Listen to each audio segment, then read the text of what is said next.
Okay, folks, this is it's not Friday night. It's this is a a special edition. It's I'll probably I if I post this at all, I'll probably post it Friday, but it's Tuesday night, and I just had a beer with a good friend of mine, Paul, in like an old bar. It was like a one of these old Berlin bars from the 70s, where people had these ideals of, these anti-capitalist, communist communal ideas where, if you tip the waiter, the tips are collected and given to some charity or something. And it's a collective. The bar is owned by various people, and this was some kind of ideal thing in the 60s or 70s, I guess, and there and bars like this all over the place, all over Germany. They all had these ideals, and they were ideals kind of matched with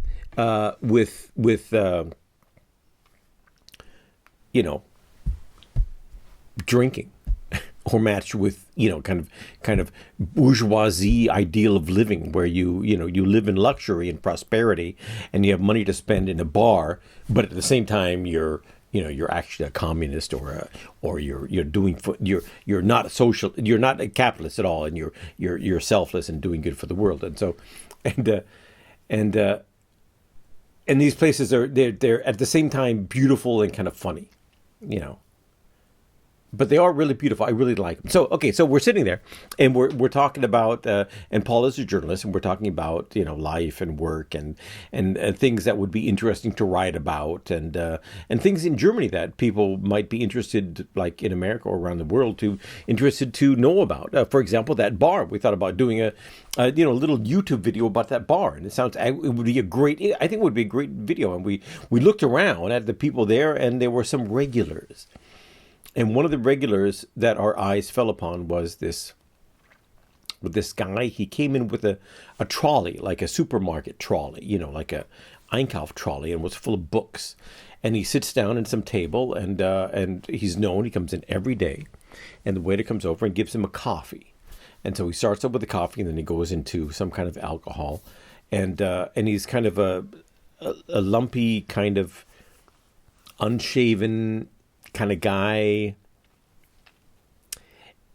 He's not a family father. He's not an academic. He's not a guy who's made it. He has not made it in this world, and he probably didn't want to. But he takes out of his shopping cart a lot of books, and he's writing in a notepad, drinking his coffee, and he's kind of huddled over, and his unwashed hair is all over, and the beard, and not beard, stubble, lots of stubble, and he's kind of gone to fad, like I am doing. I have to stop this.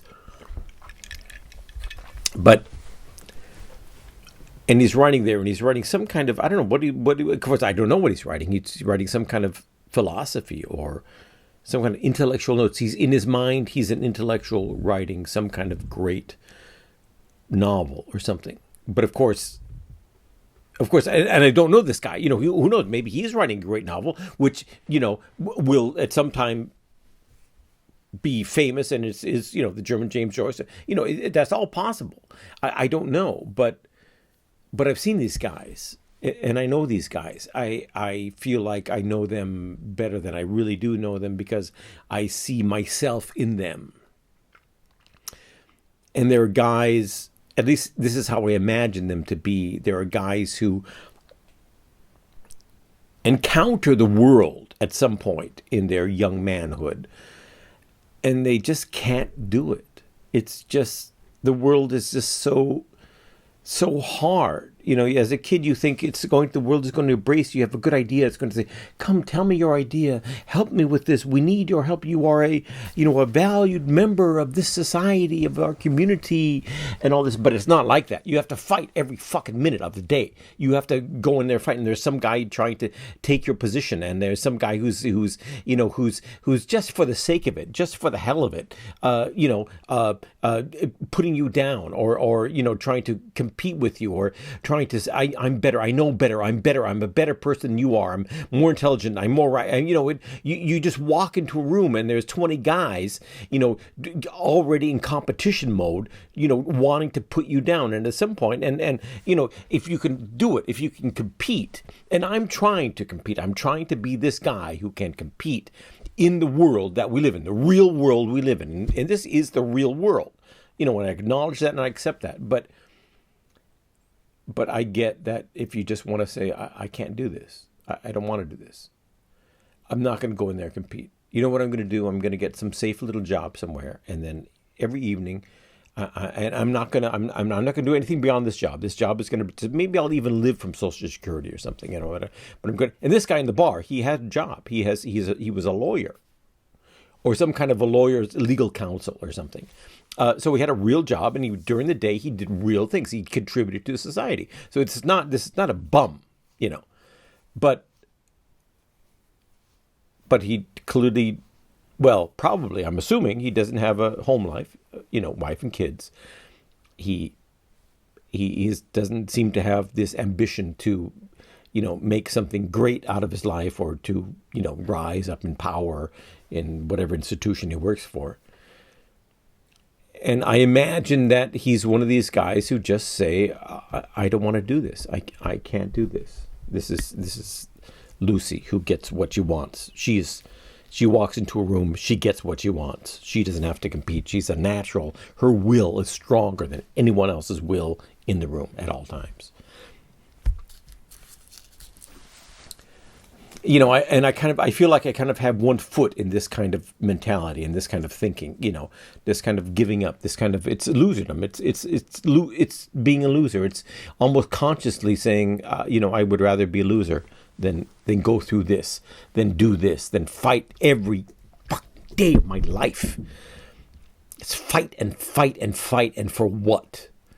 And so I'm going to sit in, and I'm going to earn enough money to, go every night to this bar, have a coffee and have a couple of drinks, and to sit down and read my books and make my notes and pretend I'm a philosopher or an artist or something. And maybe I will write a great book. And as the alcohol comes on, and this I know, as the alcohol comes on, you feel good. You feel like you are that person you imagine you are, and all the things you imagine in your mind really do make sense. And there is a great philosophy here, and there is greatness here, and there are all your dopamine is going crazy, or serotonin, or whatever it is. It's all flooding your brain as you drink, and you feel like you have the life you should have in the world, but you can't get because you just can't fight for it every day.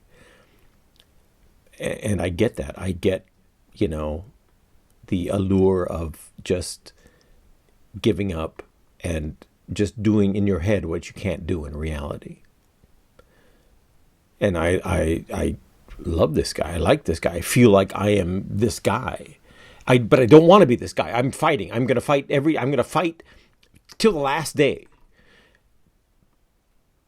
But I understand him. When I moved here into Berlin, this little place in Berlin, I've lived quite a long time in this house, in this apartment building in Berlin. There was at the very beginning, there was a neighbor guy, and a short, kind of nice guy. We would say hello on in the street. Nice guy, an older man, probably in my age now or something. He was probably, back then I was 30, 40. He probably 60. He was probably 60. He's dead now, I'm sure. But at nights we would come and go, and I would go out to the bars with friends or something, and he would wobble in. He would he was drunk late at night. He couldn't get the key in the door, and sometimes I'd help him or something, or open the door for him, or help him, whatever. And he was, and he'd say, "Oh, thanks," and he was this lost soul. And I realized he didn't have a family. Maybe he has kids somewhere, but he didn't have a wife at home. He didn't have a responsibility at home. Maybe he had a job somewhere that he was doing. Maybe he was retired. I'm not sure. I'm not sure how old he was. But every night he would go out and drink, and I just realized this is the forgotten man. This is the man who society just doesn't care about.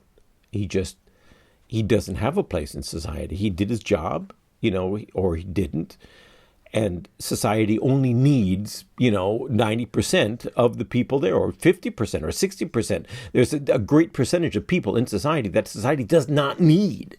And this was one of those guys. And, there are no activists. There are no support groups for these guys. There are no, you have activists for, Black Lives Matter and, feminism and women and all the oppressed people of the world and the marginalized people. But, some guy who is just has no other, he doesn't have the right skin color, and he doesn't have the right sex, and he doesn't have some kind of, ableism, disability that people would get up on the barricades and fight for him. He's not trans. He doesn't have some weird, sexuality. He's beyond that. He's just a loser. He's a fucking loser, and that's all he is, and that's it. And there is no community out there for the loser. There is no activist group fighting for the rights of the loser. There is no guy, inventing words and say, well, don't say loser. Say, life challenged. Say, left behind by life challenged. Something like that. Say, the unengaged with this world, the freely chosen not to fight anymore person. See this, don't say loser. But there is no community for that. There is no, there is no support group. There is no.